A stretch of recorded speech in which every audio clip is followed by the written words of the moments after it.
afternoon, and welcome to the Loretto Motherhouse. We are so glad that you're here for this session and to see that so many citizens are engaged in these local elections. It's really wonderful, and we're just glad to be a part of it. So today we are hosting the candidates running for Marion County Judge Executive. And I know a few of you have been asking me what that office is all about. So we will let them give you the civics lesson. And in addition to the people in this room, we think there's probably about 20 folks on closed circuit TV. And Mr. Mattingly is now live streaming it throughout the county. So before we begin, we want to ask the audience to agree upon a few ground rules or just guidelines. So first, we ask that you listen to each speaker with respect, without interruption, and to wait until all three have spoken before you get to ask questions. Can we agree upon that? Yes. Okay, great. And to the candidates, we thank you for being here. We appreciate your willingness to serve and think you're very brave to do that. And we would like for you to introduce yourselves and to answer the overarching question, why do you want the position of Marion County Judge Executive? We ask you to speak slowly and distinctly into the microphone and to keep your remarks at 10 minutes. Sister Anna will give you the 2-minute warning sign. And then after everyone has spoken, we will take questions. So are you in agreement with that? All right, so we'll begin with our first speaker.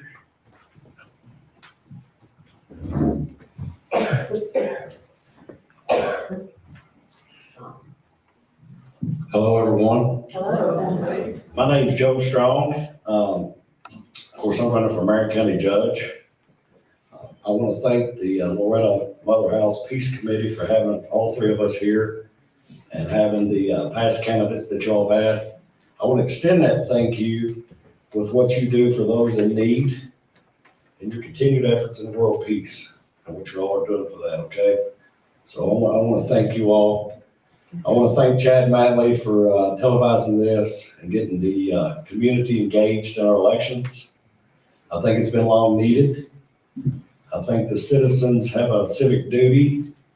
And, I think that we're getting more and more people engaged. And so thank you, Chad, and thank you to the public that's come out.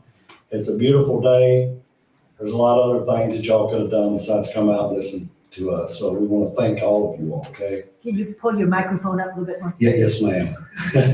It's a little short up here, so I'm kind of tall. Oh, dear. I tend to be a little bit loud, so I didn't want to be too loud.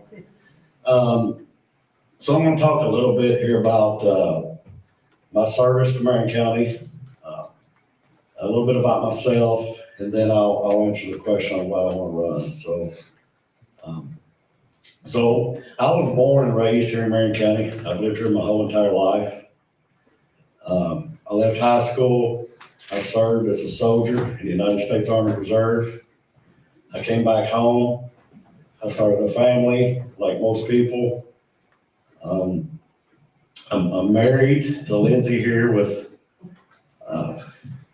we've got 5 children. So we've chose to settle down here in Marion County and make this place our home and continue on.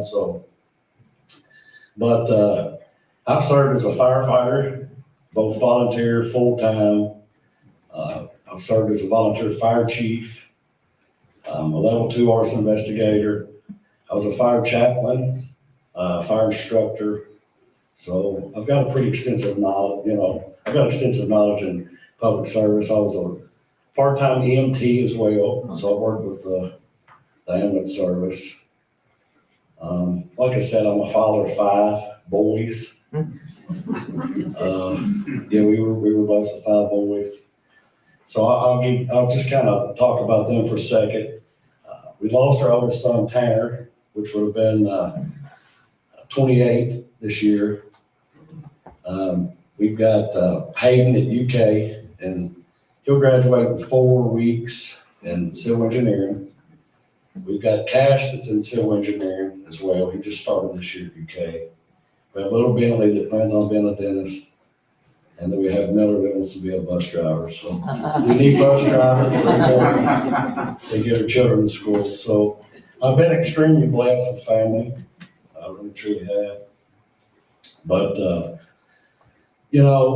most of y'all can tell my wife has been in an accident. It was the week before last week. We got to spend a week at UK.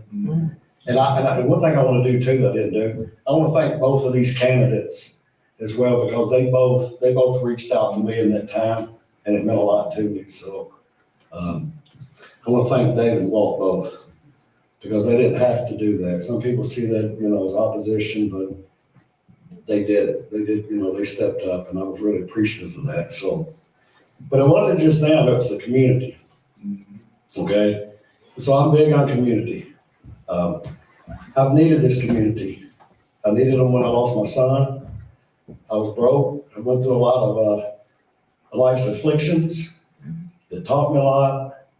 I was down and out. This community come together and buried my son, and stood with me in a time of great need. Okay, so I'm big on community, but I'm also big on community. And I was just reminded of it because of how many people stepped out, reached out to me. I see Stephen Carney back there running for state senator. He reached out to me as well. So I want to thank you too. But most of y'all reached out and checked on Lindsay. That meant a lot to me. And I tell people all the time, we're not just a tree in a forest when we have a community like this, okay? So community means a lot to me.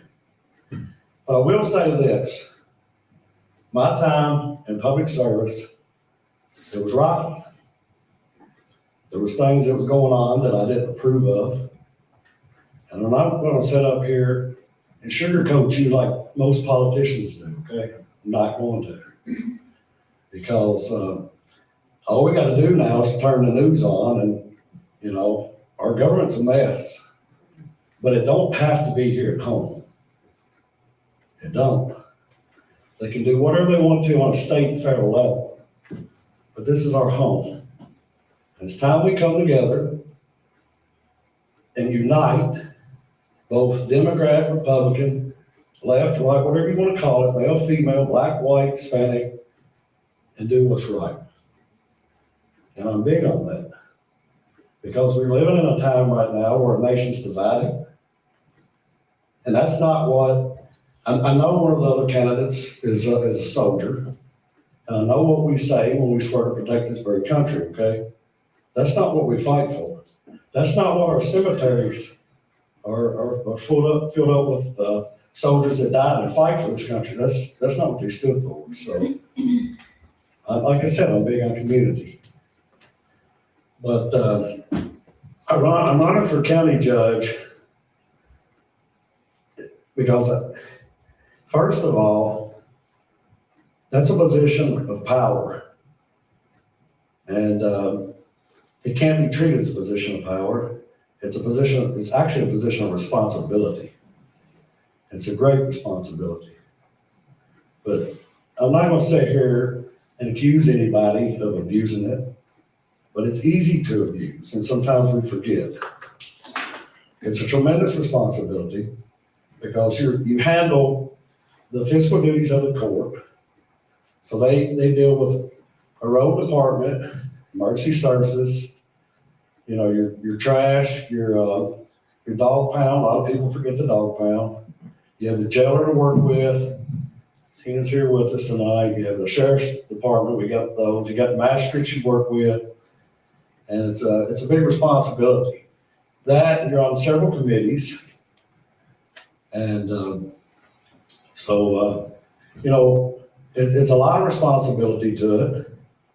But I'm a little bit nervous, I ain't gonna lie to you. My mouth got dry. I was sick yesterday and I really couldn't talk, so I was a little bit nervous about getting up here and maybe making it the whole 10 minutes. Plus she's told us 2 minutes. So, but with that being said, I think it's a lot of responsibility, and I just think that, I'd be a good leader in that position, because I just want to tell all of you something. I've been in the furnace of life's afflictions in my past, and I come out as gold. I just want you to know that. If you know scripture, you'll know what I'm talking about. And I learned a lot. And I learned a lot about leadership in that time, okay? And in the time of public service, I learned what we needed. I really truly did. We live in a community right now that's been, in my personal opinion, been sold out. We got blackmail going on and everything. And it's more than about big business. I just want y'all to know that this is our home. So whoever gets this position, like I said, it's a position of responsibility to its people, to the citizens of Marion County. First and foremost, it's a public service position, not a position of power. So it has to be taken very seriously. So I want to thank you all for my time. There's more I could have said. I usually speak about 20 minutes. I have a tendency of doing that. I didn't write anything down because I've been exhausted. I've had to be a caretaker now for a few weeks. It's been very rewarding, but very exhausting. I've had to finish a couple of jobs and come in, so I want to thank you all for, like I said, I could say more, but I got up here and got a little nervous, so thank you all.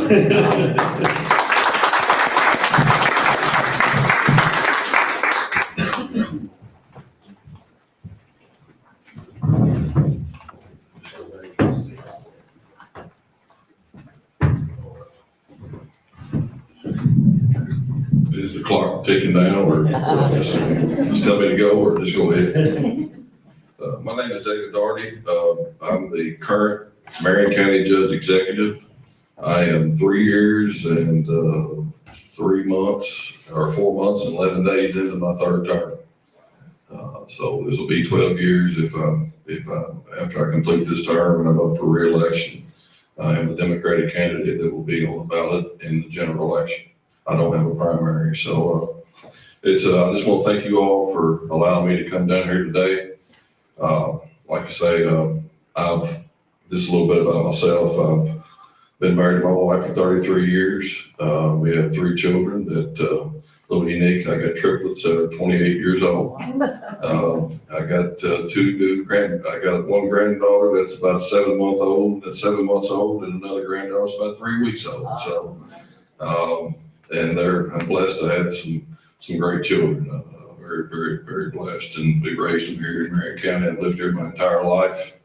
My dad used to sell real estate here in Marion County for 50 years, so this is home to me. I know about every inch of every knob or creek or hollow that's in this county, and it's a great place to live. I will tell you that. So. My wife's the registered nurse at Springview Hospital here at Lebanon. She's been there at the same job for 35 years. So if any of you have been med-surg on the second floor, you've probably seen my wife. Renee's her name, and just very blessed to have her in my life as well. But I got a little advantage on Joe and Walt because I've been doing this job for this period of time. And I honestly got to say is I feel really good about what we've done the last several years here in Marion County. We're in growth mode. We're very blessed to have the industry that we have in this community. When I grew up in Marion County, when I graduated from high school, there weren't no jobs that you could make a decent living at. Well, today we've got over 4,000 jobs in Marion County. So it's a blessing to have that, to be able to see your kids have a career. My son's an electrician, got his own business here in Marion County. My daughter's an esthetician here in Marion County, has her own business. My other daughter's an occupational therapist, lives in Barstown. We hate that. That's where she chose to be. She works in E-Town at a nursing home. So, like I say, the opportunities that we have in this county are a lot more than we had when I was here growing up. So, a lot of good things have happened here in Marion County in the past few years that I'm proud to say to be a part of. I don't know if anybody had a chance today to go to the Farm, Home, and Garden Show. I was out there this morning, had a really good crowd. I think y'all got a booth at at the farm yard show. I'm pretty sure you do, or somebody, I think maybe you do. I don't know. I seem like I've seen something. Maybe you don't, but there's about 60 booths out there right now. So a little bit of everything for a little bit of everybody. So it's been a great turnout and a lot of folks there, but there's several good things. We're breaking ground on a brand new animal shelter. As Joe said, we do take care of the animals. The animal shelter we had was constructed in 1968, and it was in terrible condition. I'll be honest with you, it's beyond repair. We tried to repair, looked into repair, and it's beyond repair. So we broke ground about 2 weeks ago, and it should be done. I'd say mid fall should be done, be completed. This Friday, there will be a groundbreaking for a brand new health department. The county applied for a CDBG grant back about 2 years ago, and we recently got that grant, and we will begin construction right beside the existing health department. We'll have a brand new health department. It as well was about a 1968 building, so it's kind of dated, so it's time to get a new one. So that's something that we applied for a CDBG grant, and did get the money to do that. So, and that's something that I think we've done more of in my tenure as in my position is last year alone, we got 4 CCBIP, which is a lot of acronyms in government, but it's County City Bridge Improvement Program. It's something that we applied for and received over $1 million to replace 4 bridges in Marion County. And I think a lot of people don't understand, whenever you get a grant, it frees up the money that you got to do things for your people. I got a response yesterday. We applied for a LARP, Local Assistant Road Fund. Senator Hickton confirmed that we got over $500,000 in LARP funding. So again, that's money that we would have to spend out of the general fund that we're getting as a grant. So it's something else that will give us the opportunity to do something for the people. You don't get a grant if you don't apply.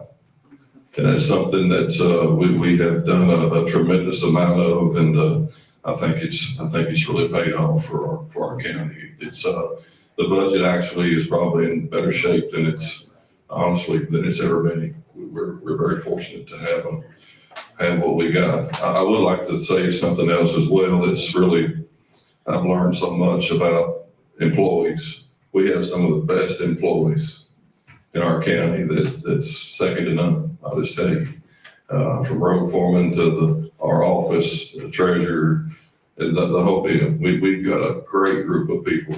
You know, we've grown our budget since 2015 from 13 million to 27 million. That's what our budget is now. So opportunities are here because of that. Where the multi-purpose facility is now, all that work that's being done is being done in a PDI grant. We got over a $2 million grant this year to do all that project. So, you know, that's the thing about this job. You know, I do have an advantage because I have been doing it. There are so many opportunities. Lincoln Trail, our ed district, that I actually was the chair for 3 years there.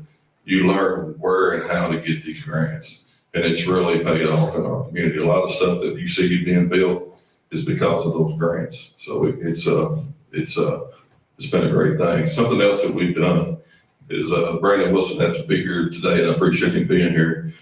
We got opioid funding about roughly 2 years ago, and the city of Lebanon and the county hired an opioid specialist for our community, and it's paid off big dividends. We've got a thing called situation table now that all the community supports people. The opportunities are there for the people when they get out of jail, when they do certain situations, having a situation. But I've seen such an improvement in our local people with this program. The hospital is chairing this every Wednesday. We meet at 12:30. A group of about 10 of us, and people bring us situations that people are having, and if they're whatever it could be, homeless, sick, just anything. And this group has the people, community action, the hospital, a lot of different resources are at the table, and they figure out what services they need to help these folks. And we're one of 20 counties in the state of Kentucky that has that. We are what is it, community support specialist, what is it? We are a recovery-ready community.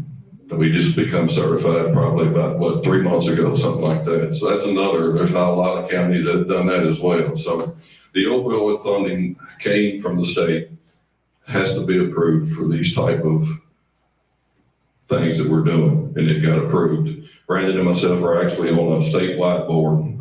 We go to Cincinnati, not Cincinnati, but Northern Kentucky in about 2 weeks to talk about what we're doing here in Marion County. So, but this job is not a 8 to 5. It's basically a 24/7, 365. You could come up, you could do this job, and probably nobody would know any different if you didn't do anything. But that's not what I've tried to do. I come in here every single day and give it all I got to try to help the people in Marion County and give them the opportunities to live and strive and do great things in this county, because we have one of the best communities in this anywhere. I haven't traveled a lot, but I always want to come back home.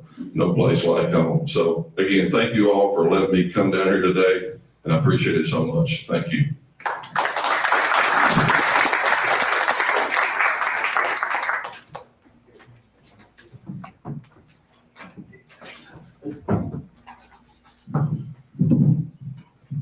So I had to cheat. I got a printed out speech, because otherwise I will just ramble on until she waits the time off on me. But yeah, I want to thank everybody for inviting us out here, and nice seeing Joe out and with everything that's going on. And David being here is probably about the best thing, because no one can explain the position he has like he does with the experience that he has.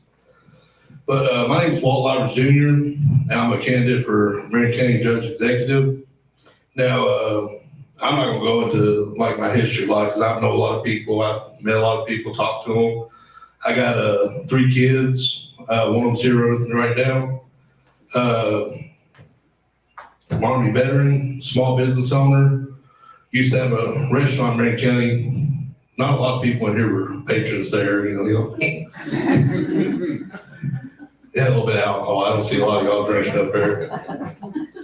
But with all the history I have, that means that I understand responsibility, hard work, I know what it takes to provide for a family.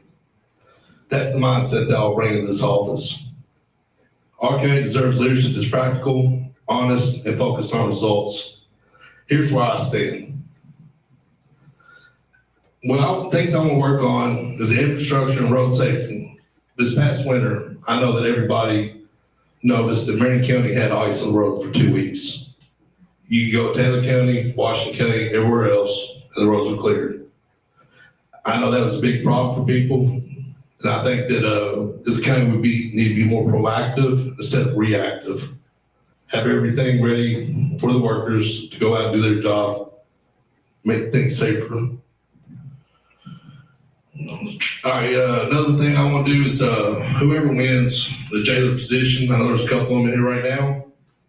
I think the county needs to work with them really hard to put these programs in place to get these inmates more into the workforce. I know I've listened to both of y'all talk a little bit, and that seems kind of where y'all want to go with everything. And Tony, but he's not here right now. But I've done a little bit of research, and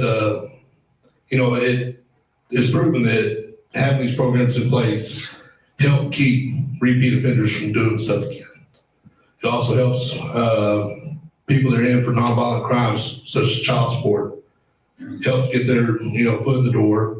They can make some money, help pay off some of their dues and everything. It allows them a jump start whenever they get out. Another thing's, and I noticed whenever you was up here talking that some of this stuff sounds like it's kind of aimed at you, but it's not. Like, I'm not saying you're not doing any of this. As he was talking, I was like, I bet Dave's want to throw something at him. But no, it's very important that our first responders have everything they need to do their jobs. I've talked to a bunch of our responders, and y'all done a great job. They have new equipment. They're trained on it. I just think that's something that we need to keep building on. Another big thing is that ensure that we have competitive pay and benefits.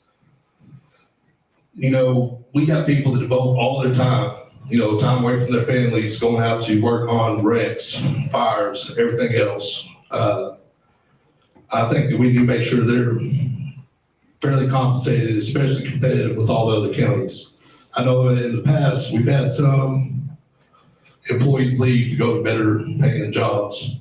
Not necessarily anything against us, but we just need to make sure we keep that in mind. All right, leadership and accountability. As far as people that move up in the government that's not elected, they need to be elected based on merit, service, and knowledge. I think that as a county judge, you would reach out to people that are within those departments and talk to them, find out what they look for, because they're going to know about it better than we will.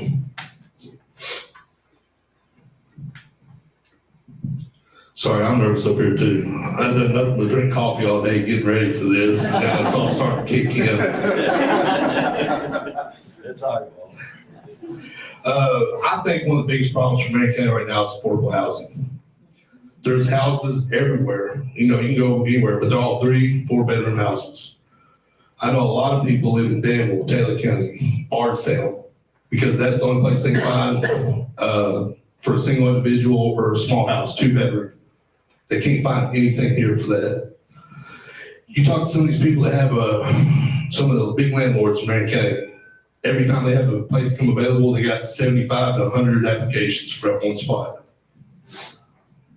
What I think that as a county we should do is work more with developers and landowners, trying to find ways to speed up the process of putting in more housing.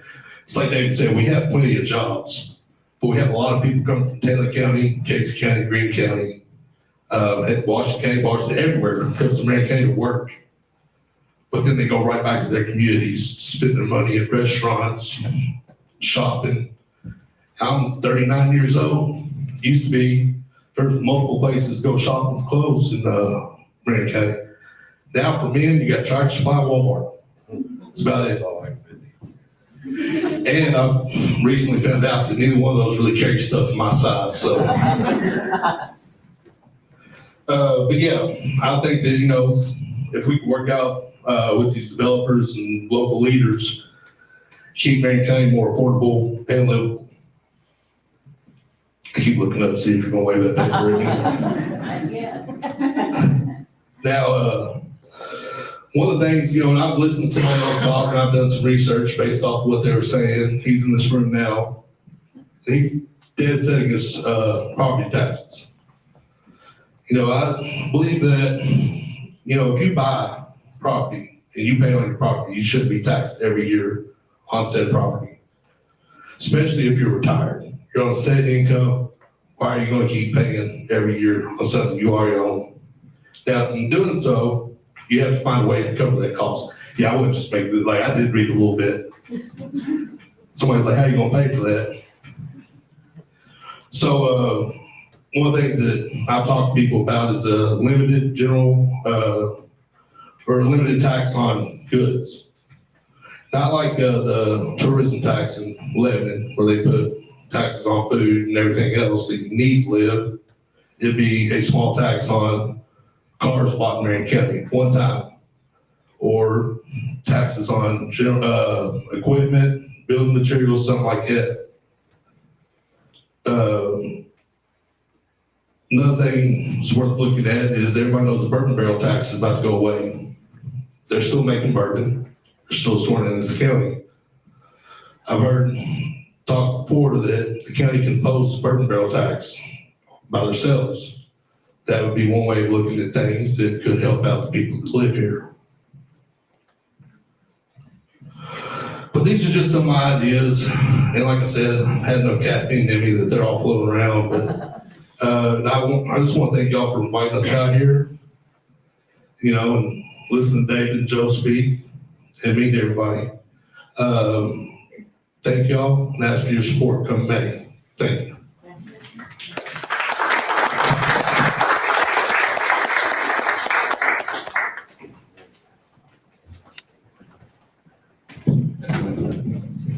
Well, thank you very much for explaining all the ins and outs of the Office of Judge Executive. I think many people are interested in how our money is spent and how our services are provided. So thank you. And we will take time for questions now, and maybe if we give one microphone over here, and you can just hand the microphone back and forth. And if you don't want to answer a question, or you can, all three of you can answer the same question, however you want to do it. So, audience, any questions for any of the candidates?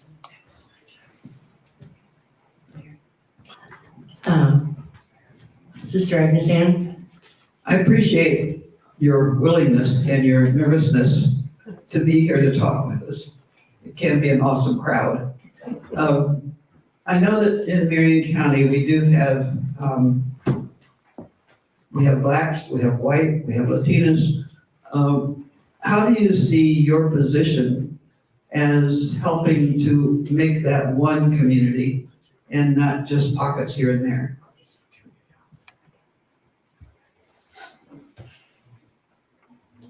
Is it on? You know, I think we've got a lot of diversity in Marion County. I know I do industry visits every single week, to go to all the industries, and we see all walks of folks that are working in these communities. A lot of them are busting in here now. So I feel like that we've become a lot more diverse. I know Jamie's here at the library. There's a lot of opportunities that she's providing at our local library that folks can learn different languages and learn a lot of different stuff. But like I say, a lot of our workforce is exactly Latinos and Hispanics and Guatemalans, and you know, people don't realize until you walk through these facilities how many of these folks work and live in our community. So we definitely have opportunities for all of them here. We need their help. I mean, that's why a lot of folks a lot of the industry has reached out and found these folks to come to work because they're willing to work. So I think it's kind of taking care of itself.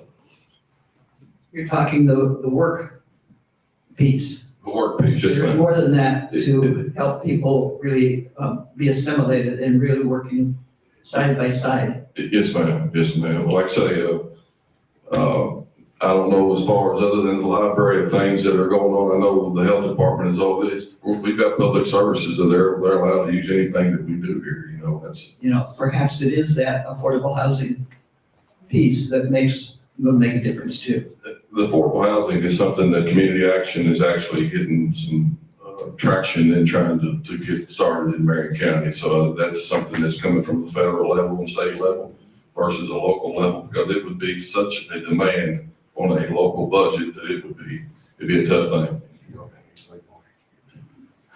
You know, I listen a lot to scripture, and I was listening to something the other day, and I loved it. And I think it'd be good to say it here and share it. We serve a diverse God. There's 8 billion people in this world, and there's only one of you. And a lot of people don't think about it like that. And it goes back to what I said when I was at the podium and the unity. It's time we recognize that as a whole. This is all of our inheritance, regardless of our color of our skin. And we all need to recognize that daily. And I'll stand on that. There's a place for everyone here. Like I said, he's a diverse God. So that's where I stand with it. So you're talking about like everybody interacting with each other and making it easier for that? I think today we're doing a lot better than the news puts on that we are. You know, I owned a restaurant. You had minorities, whites, everybody coming in together. You go to a Mexican restaurant, everybody goes to a Mexican restaurant. You look around now, whenever I was growing up, I can still remember the first Mexican restaurant moved into town. Now there's 7. You know, I think that everybody's integrating a lot more than what people see from the outside. You go to the movies, you see somebody climb out of the car. It don't care there'd be 3 or 4 different ethnicities in that vehicle. Everybody is interacting a lot better and getting along a lot better than I think the news wants to portray. I think, and like David said, everybody's got opportunities for jobs. There's nothing in place in Marion County that's going to keep one race below another. Those ages have passed by for the most part. I think that Marion County is doing a really good job as far as that. Thank you. I wasn't trying to challenge you. Oh, no. Wait. But, we're standing out there with signs every week for world peace, and it's got to start here. So it's just like, be sure that we're working on it locally. I used to see y'all whenever y'all get up there every Wednesday. There was one carload I was trying to get to come in and get some food one time there now. Any other questions? Amy? Thank you. First of all, I have a small plug. It's just as far as the civics piece. Wednesday at 12, I will actually be in conversation with Judge Dorsey.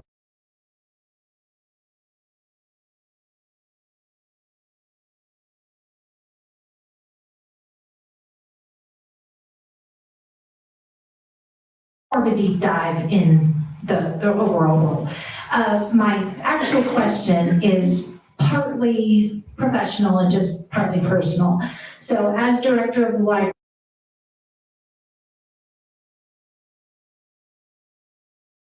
75% of that funding comes from property taxes. 20% of it has come from the bourbon barrel tax. So with that starting to decline, that's a pretty big chunk of the library's budget. Outside of the library, the extension office, the health department, a lot of services that people really rely on in this county are funded through property taxes. So this is kind of more of a question for Joe and Walt, but how do you see a solution in supporting organizations like ours should there be a change in property tax funding? So that's what I was saying is property taxes, they are pretty good. Most of our money comes from occupational taxes. I believe we're about 79% occupational tax. As far as refilling, if you get rid of property tax, you'd have to find another avenue of taxation. The bourbon barrel tax is going away. It's 20%. Maker's Mark, before they drew back a little bit, it was doing about 200,000 barrels a year is how many they were putting in storage. Do nothing like what the state was taxing, because that had to be distributed amongst all the other counties. But what they're storing is gonna make them money. They should pay tax on that. If you put a small tax on bourbon barrels, that would really help offset whatever would be lost by property taxes. A limited goods tax is, say, somebody goes to Loretto Lumber, buys enough house, and they spend $100,000 on material. If you had a 3% tax, now it's $103,000. In the grand scheme of things, a built house, that don't sound like a lot, but enough of those together would offset what the property value taxes would lose. I really don't know the right answer to that, Jamie, honestly. It's a big question. It's a big question. It really truly is. I'm not going to sit up here and talk to you like a politician and promise no property taxes and all that, because, here we are. She's a librarian, and it takes money to run that facility. So, we have taxes. We got a lot of people right now talking about cutting all these taxes and whatnot, but, David would probably know more about this stuff because he's worked in there all these years. That would be something, we'd have to look into. It wouldn't be something that'd be directly on me. You gotta work with magistrates and other town leaders and stuff. So, like I said, we've got to have a library. We've got to have other facilities that depend on that. So, I don't know. That's a tough one. It really truly is, I can tell you this much about the three of us. we pay taxes, every single one of us here, so it's part of it, so. But if David's got anything, Well, it's about a 25-year phase out, so actually this year we received more bourbon barrel tax than we've ever received, due to the growth the little growth that we've had at Diageo. So it's and our beef warehouses will continue to be the level for 30 years. So that's one, it's not gloom and doom, but we do need to start thinking about what we can do. And we are, there's Nelson County and Marion County and several other counties are looking into other avenues to see what we can do to help offset these costs. But it is a big issue. It's probably one of my most worst days when that passed, House Bill 5. I'll never forget it. Just kind of like House Bill 557 that got thrown out this past year for the jails. That was something else that is our biggest draw to our county, and every county across the state of Kentucky is feeling the same pain. So legislators just basically said they weren't going to do anything for us, and that was really disheartening. So it's part of it. We just got to figure out you can't quit. You just got to keep going. I think in an ideal world, people would love not to pay taxes. But, you were talking about the roads not being taken care of, and there must be some other civic things that need to be taken care of. How would they be financed if it wasn't for the taxes, that go into funding facilities for the community? But we buy about $150,000 worth of salt a year. I will say it doesn't. We have a great road crew. This ice that we had this year was a different animal than we've ever had before. We've got 300 miles of county roads. We are typically the best in our whole at cleaning them and making them passable. But the state, if it's got a yellow line, it's not a county road. So a lot of people mix us up with the state and the county. The county roads we typically get out and we do the best we can with what we got.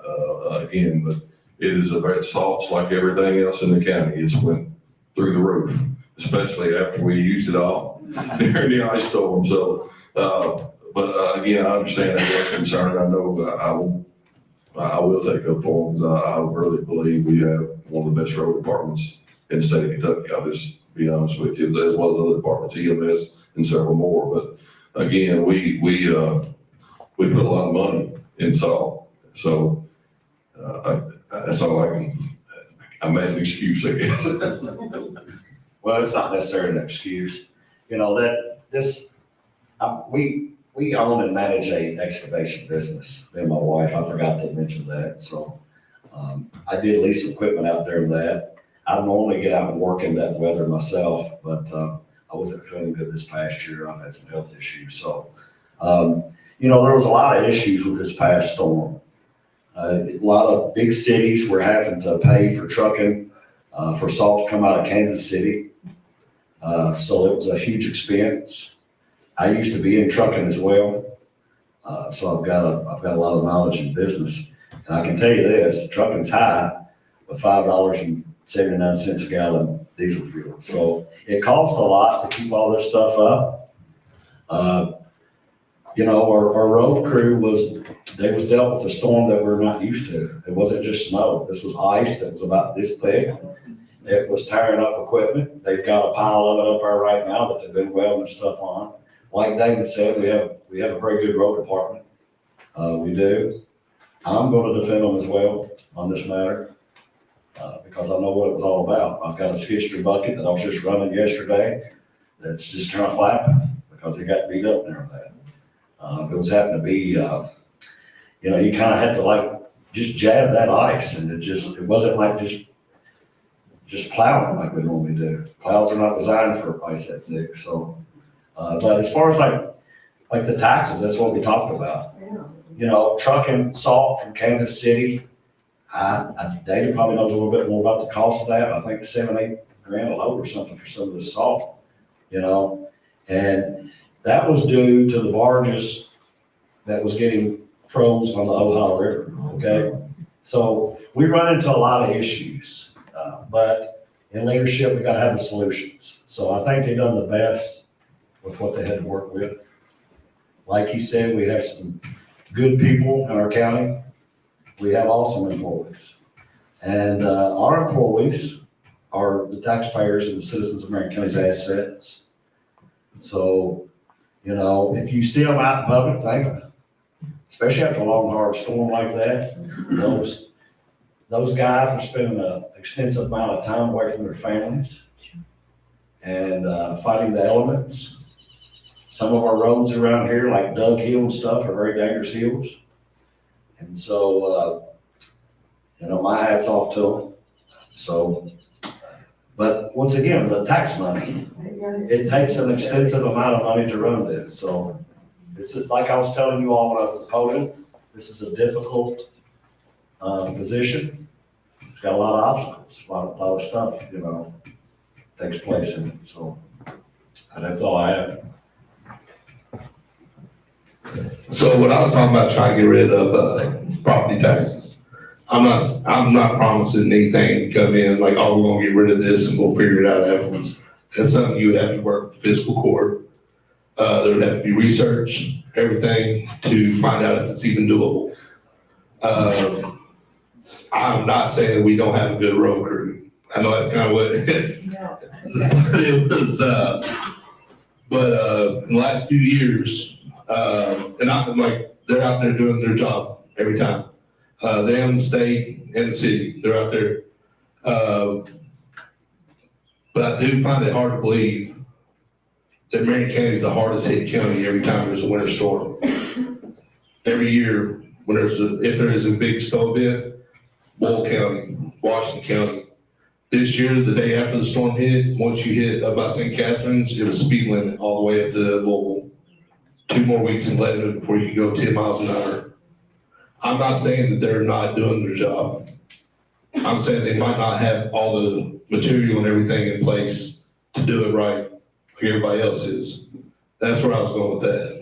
So I just want to clear it up, make it, because I know once you asked that, I was like, yeah, it did sound like I said they weren't doing their job, but. No, that was not my question, was if we didn't have property taxes, then how would we pay for these services and programs like the one? Yes, all right, well, that's where I was going, like, we would have to find a tax system that replaces getting rid of the property tax, otherwise we couldn't.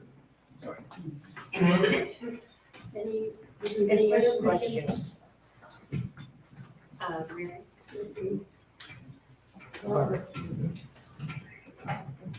Thank you.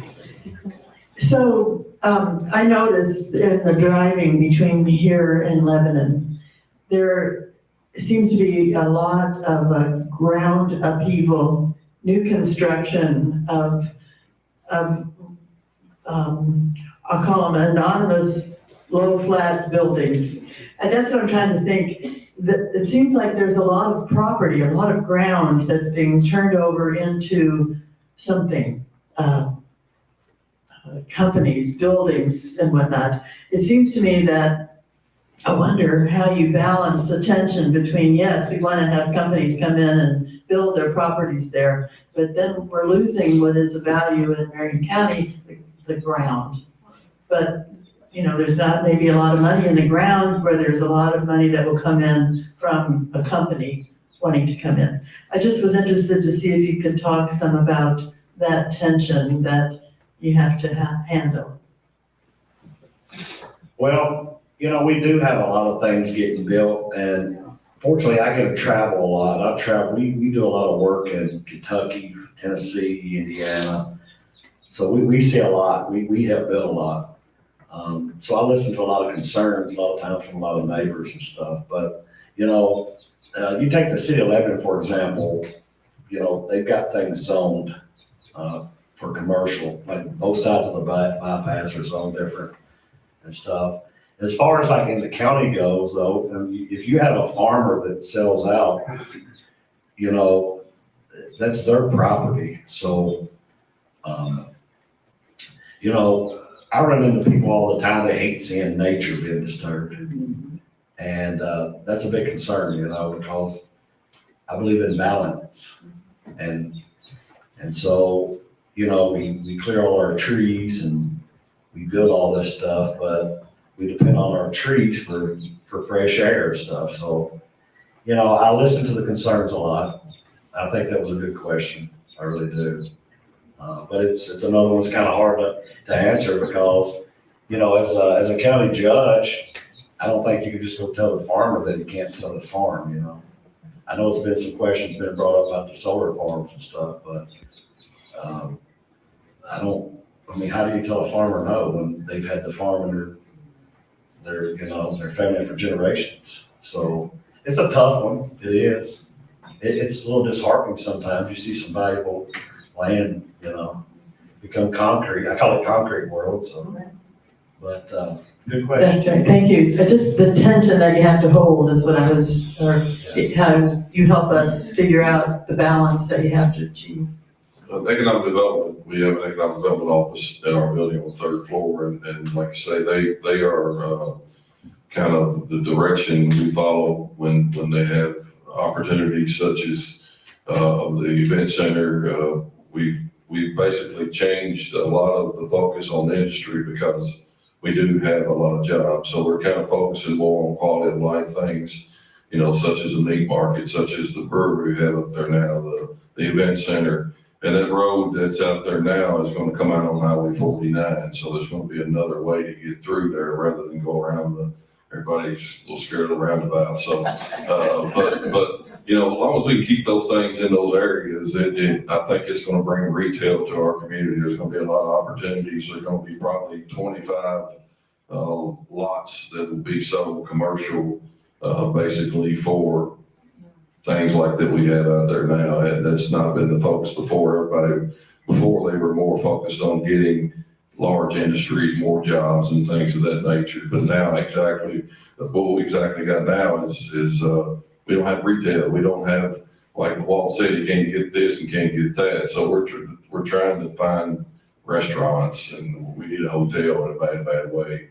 We have events out to the building. We had a basketball tournament a couple of weeks ago, and everybody stayed in Campbellsville and Bardstown because there's nowhere for them to stay.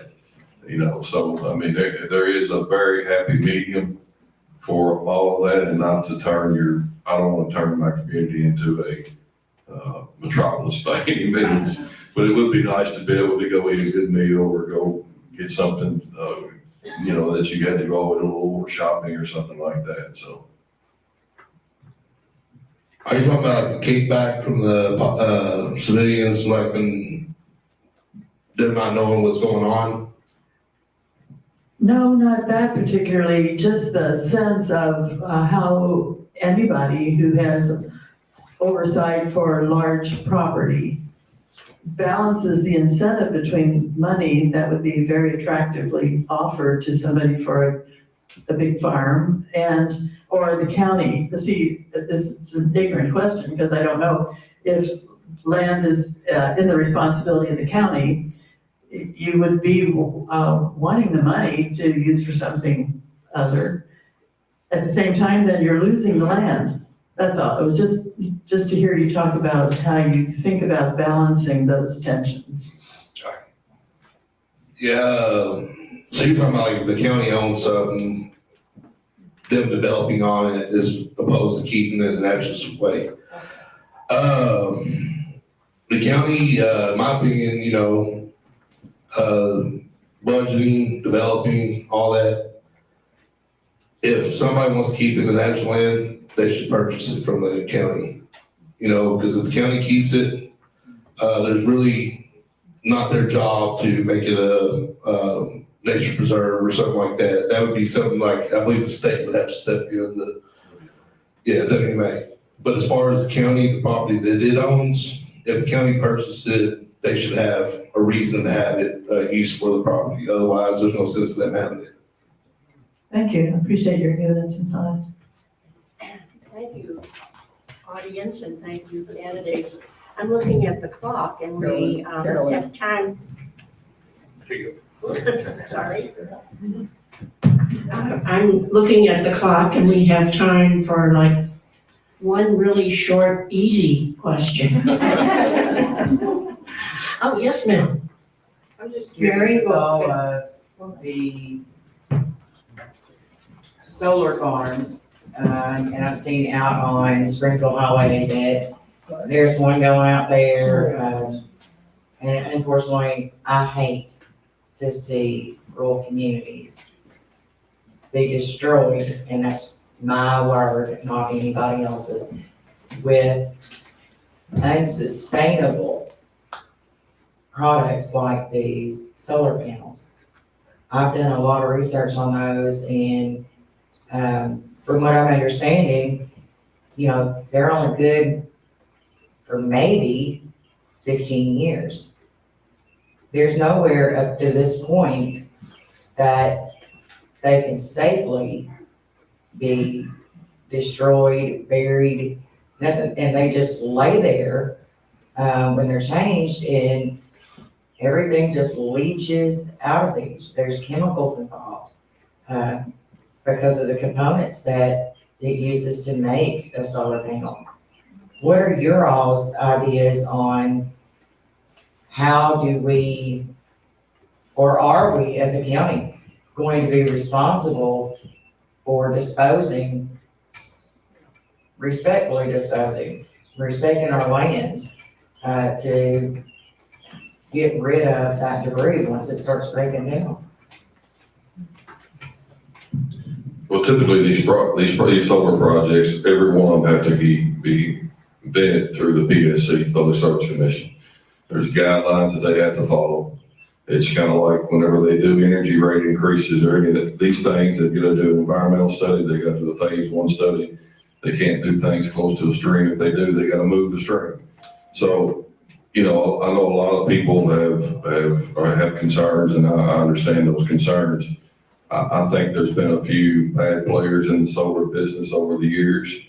But I feel like with the PSC taking control of the guidelines and the licensing and permitting of these projects, that they're here to protect us.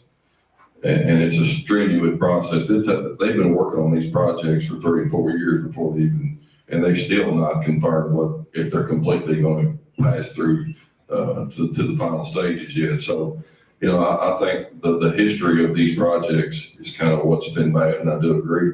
But they even have to bond these for demolition and rebuilding of when they do leave. There's money they got to put up. They got to bond them as part of the PSC's requirements. So as far as telling a person who farms that they can't do that's not nothing I want to do. I mean, like Joe said, when you own a farm, and farming, as everybody knows, cropland is not bringing what it is not producing and not making very much the last couple of years, and crops are not bringing what they used to. So, you know, the farmer's kind of in a position where he's got to do what he's got to do to keep his land. So that's kind of my take on it. Can I clarify first? All I'm asking is, once these solar panels start breaking down, I know that you can go through other states, Ohio's especially one of them, just like with the solar fans, those are left laying in that field. And, you know, are we going to have to dispose of those? Or does the landowner still own those? That's my question. I'm really concerned that with the price of everything being what it is, if we have to go out and do an environmental cleanup or look at our water sources, what will the ground be able to, what would you be able to build on that ground should it become contaminated? I'm concerned that, and I don't really know a lot, you know, about who owns what as far as these solar farms. I do know that property was sold out on Springfield Highway, and I like sustainability, but I also like knowing that the waterways are still secure and our ground is still good. Okay, so may I just say we're a little bit over time right now. Do you think you can answer it in The bonds are supposed to cover every bit of it. So, I mean, I'm not saying that they're gonna do it, but that's what they're intended to do. So, that's my answer. I don't know if I answer or not. No, he's right. The bond that they put up is supposed to cover the expected, rehabilitation of the property. So it's like disposal of, if all that's junk, removal of that, clean up, and it's supposed to bring it back to about the original state, from my understanding how the bond works.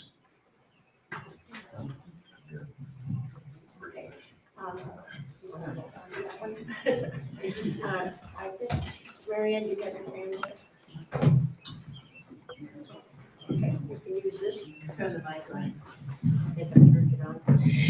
Well, thank you. This is a brief advertisement from your sponsor, the Motherhouse Peace Committee.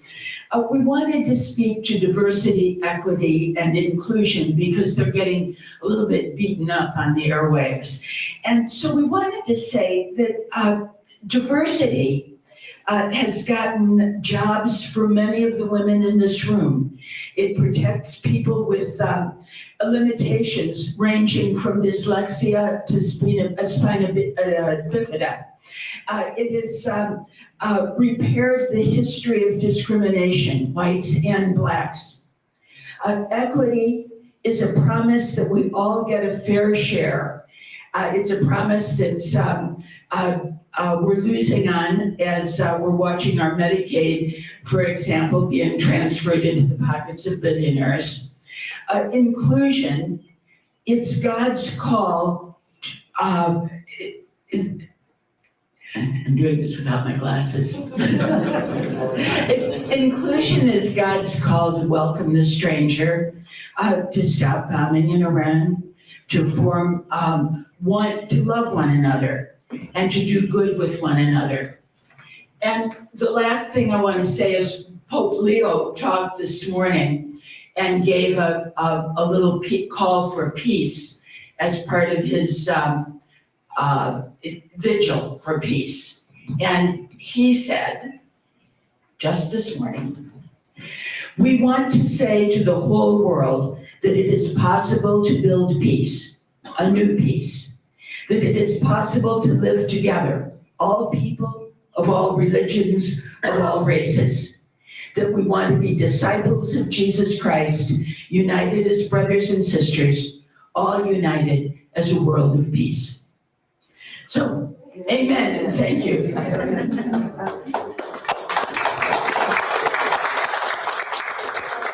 That's the first time I've heard someone applaud for a commercial. Wonderful. Sister Alicia might want to make another commercial. I just feel compelled to say a few things about the solar panels. Both the solar panels and the windmills are sustainable forms of energy that pay for themselves, not in the beginning, but they will eventually. Plus, they help the environment.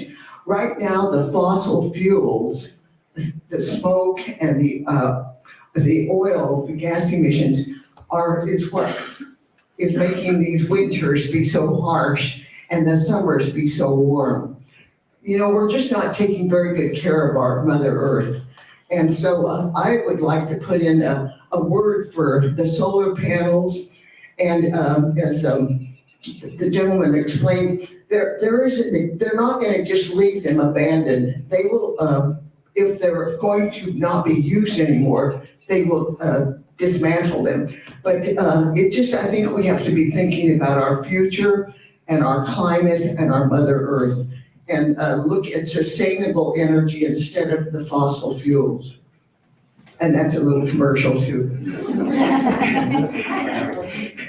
I think this is the final thank you, and we really appreciate you coming.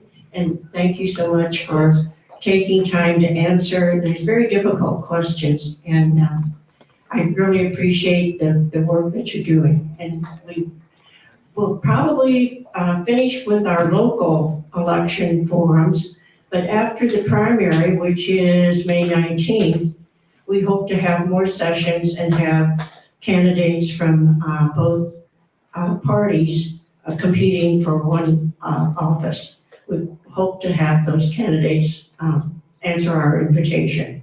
So thank you, we will let you know. And if we did not get your sign in, I think Martha over there has a sign-in sheet, so we can get you on our list. We really would appreciate that. Thank you.